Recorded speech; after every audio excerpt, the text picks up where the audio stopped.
بل یرید الانسان لیفجر امامہ، مگر انسان چاہتا یہ ہے کہ آگے بھی بدعمالیاں کرے۔ قیامت کو ماننا کیوں نہیں چاہتا؟ قیامت کا انکار کیوں کرتا ہے؟ کیونکہ آئندہ غلط کام کرنا چاہتا ہے۔ اور یہ کتنی بڑی حقیقت ہے نا۔ بہت سے لوگ عقلی طور پر کسی دلیل کے ساتھ قیامت کو نہیں جھٹلا سکتے۔ مثلاً آپ کسی سے بھی پوچھیں قیامت آئے گی، جو کہتا ہے ہاں آئے گی، یعنی انسان دنیا میں دو ہی طرح کے ہیں قیامت کے اعتبار سے، کچھ کہتے ہیں آئے گی، کچھ کہتے ہیں نہیں آئے گی۔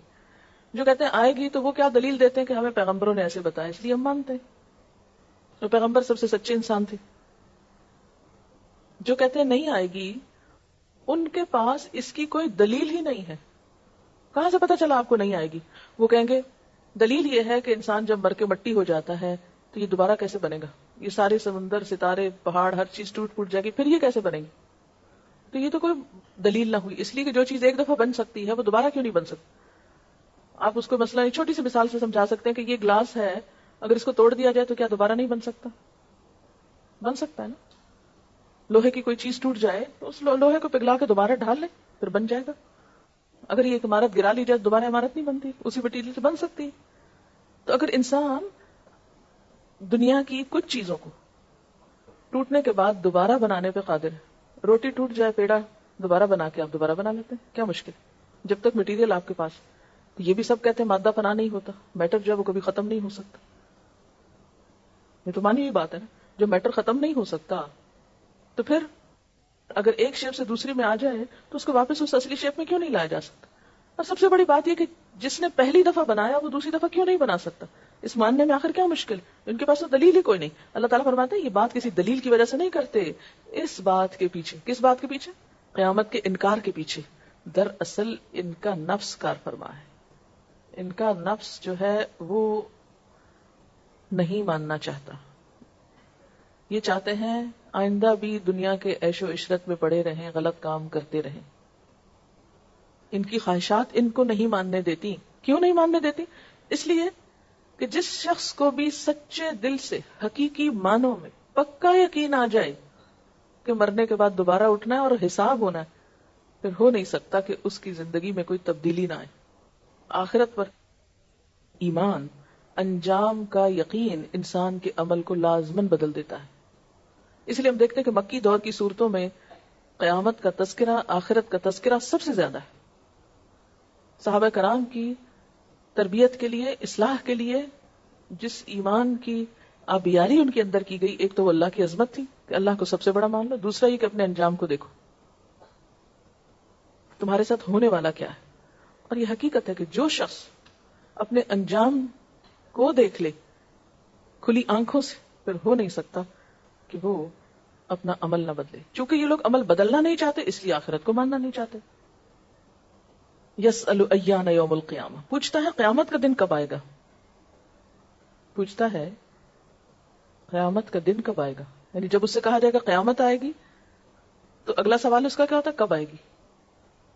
ایک شخص نے حضور صلی اللہ علیہ وسلم سے ایسے ہی پوچھا تھا نا، تو آپ نے فرمایا تم یہ بتاؤ تم نے اس کے لیے تیاری کتنی کی ہے؟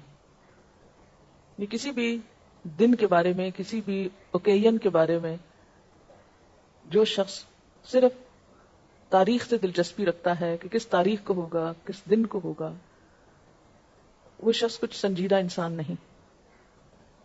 اصل کنسرن کون ہوتا ہے؟ جو یہ دیکھے کہ اس روز میرا رول کیا ہوگا، مجھ کو کیا کرنا ہوگا، میرے ساتھ کیا بیتے گی، میری پلیسمنٹ کہاں ہوگی۔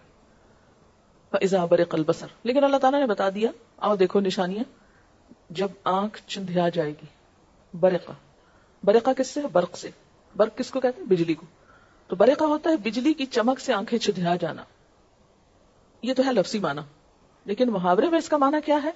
کہ خوف زدگی، حیرت یا اچانک حادثے کی وجہ سے انسان آنکھ جھپکنا بھول جائے، جسے کہتے ہیں نا دیدے پتھرا جانا، ٹکٹکی بند جانا۔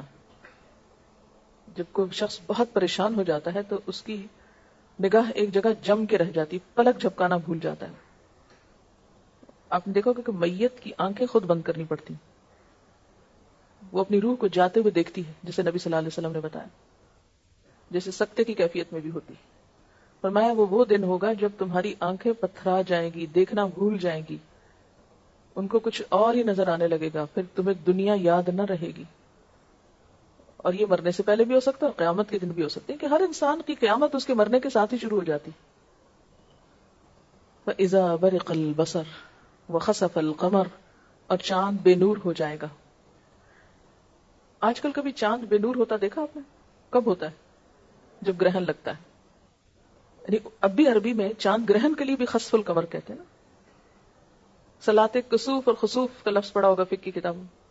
کسوف اور خسوف، کسوف ہوتا ہے سورج گرہن اور خسوف ہوتا ہے چاند گرہن.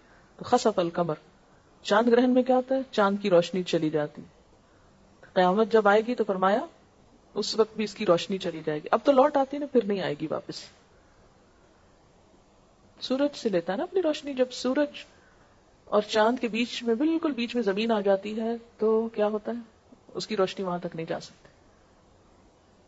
تو یہ سارا نظام بکھر جائے گا. خسف القمر، چاند کی روشنی چلی جائے گی. وجمع الشمس والقمر، سورج اور چاند ملا کے ایک کر دیے جائیں گے. اس کی اصل حقیقت تو اللہ ہی جانتا ہے. اللہ تعالیٰ فرماتے ہیں جیسے ہم نے کھولا ایسے ہی لپیٹ دیں گے. والسماء بنيناها بأيد وإنا لموسعون، آسمان کو ہم نے اپنے ہاتھ سے بنا اور ہم وسعت دے رہے ہیں. یہ پھیلا رہے ہیں اور روپیہ گھوم رہا ہے، اور ایک وقت آئے گا کہ سب واپس رول ہو جائے گا. یوم نطوی السماء کطی السجل للکتب، یہ آیت بھی پڑھی ہے نا آپ نے. یوم نطوی السماء، جس دن ہم آسمان کو لپیٹ دیں گے. کطی السجل للکتب، جیسے کاغذ کا طومار لپیٹا جاتا ہے. کما بدأنا اول خلق نعیدہ، جیسے ہم نے پہلی دفعہ پیدا کیا تھا ایسے ہی اس کو واپس لے جائیں گے. تو جمع الشمس والقمر، وہ نظام شمسی واپس لپٹ جائے گا. سورج اور چاند مل جائیں گے، اکٹھے ہو جائیں گے. یعنی ان کے درمیان جو ایک میگنیٹک فورس ہے جو ان کو تھامے ہوئے ہے، یہ جو بھی فورس ہے اپنے اپنے ٹھکانے رکھے ہوئے اور اپنے اپنے مدار میں چل رہے ہیں، وہ ایک دن سب ختم ہو جائے گی اور ہر چیز ایک دوسرے سے ٹکرا جائے گی. جب وہ دن آئے گا تو اس وقت انسان کا حال کیا ہوگا؟ میں اور آپ کہاں ہوں گے؟ یقول الانسان، انسان کہے گا، یومئذ، اس روز، این المفر، کہاں فرار حاصل کروں، کہاں بھاگ کے جاؤں.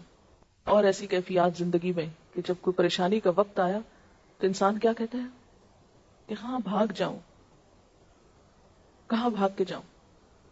ابھی ایک بہن بتا رہی تھی کہ ان کے گھر میں پچھلے ہفتے میں ڈاکہ پڑا ہے اور ان کی بیٹی قرآن پاک پڑھی. 5-6 لوگ آگے قرآن پاک پڑھ رہی تھی اور قرآن پاک پڑھنے کی برکت سے اللہ تعالیٰ نے ایسے اس کو محفوظ رکھا کہ اسے محسوس ہوا کہ جیسے اس کا کوئی کمرے کا دروازہ توڑ رہا ہے. اور اس نے کیا کیا، جب اسے فیل ہوا کہ کوئی ان یوزول قسم کا حرکت ہو رہی ہے تو اس نے دوسری طرف سے کھڑکی کھولی اور کھڑکی سے نیچے کود گئی اور اس کو خراش تک نہیں آئی. قیامت کے دن بھی جب انسان کو پتا چلے گا کہ کچھ ہونے لگا تو انسان کے ذہن میں سب سے پہلی چیز کیا آئے گی کہ میں اس زلزلے سے بھاگ کے کہیں اور چلا جاؤں.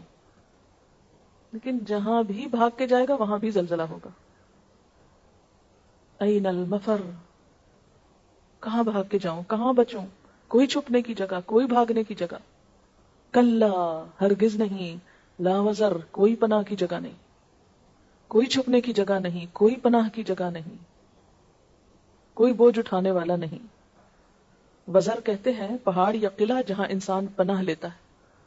کا کوئی چیز پناہ نہ دے گی، کوئی کام نہیں آئے گا، کوئی نہیں چھپائے گا، کوئی مدد نہیں دے گا، کوئی بوجھ نہیں اٹھائے گا. الی ربک یومئذ المستقر، تیرے رب کی طرف اس روز جا کے ٹھہرنا ہوگا. اب بھاگنے کی جگہ نہیں، رب کی طرف پلٹنے کی بات ہے.